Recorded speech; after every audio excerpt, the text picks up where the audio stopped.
So in the ovulatory phase, the release of ova from the ovary takes place, which is called as ovulation. And in this stage, what happens to the level of pituitary hormone, that is LH and FSH. So LH is there at its peak position, which is called as LH surge. Maximum release of LH will be there. FSH has also increased, and estrogen is also there at its maximum peak position, and endometrial wall is preparing itself. Now this phase is called as ovulation phase.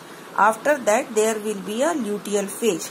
The word luteal has come here also in description they have given, and in the diagram luteal phase. The word luteal has come from this carpus luteum, which is formed from after the release of ova from the ovary. A clot of blood is formed here in this follicle, that is called as carpus luteum.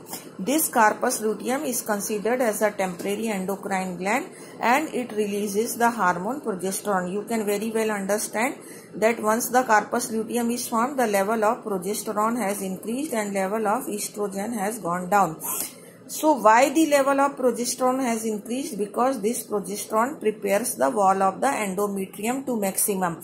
Why the wall of endometrium has prepared maximum? Because once the ova is released from ovary, if it will get fertilized with the sperm, so that it will convert to zygote, and this zygote will now form the embryo, and that embryo has to implant into the wall of the uterus only, so that the wall of the uterus has prepared itself to receive the embryo.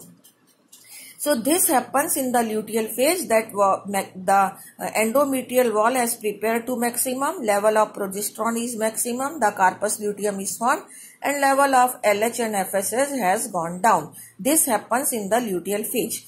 But if the ova has not fertilized, if it is fertilized, then it will be implanted. But if ova has not fertilized, so this ova will release through the vagina, and this endometrial wall will get degenerate. Along with this, some blood vessels will also get ruptured, so that some loss of blood will also take place along with this unutilized ova, and next menstruation will start.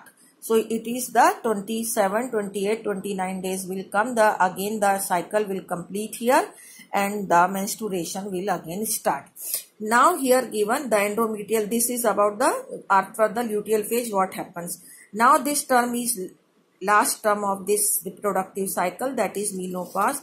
As the start of the menstruation cycle is called as what? Menarche. This term was here, menarche. And the end of the menstruation cycle, end means in the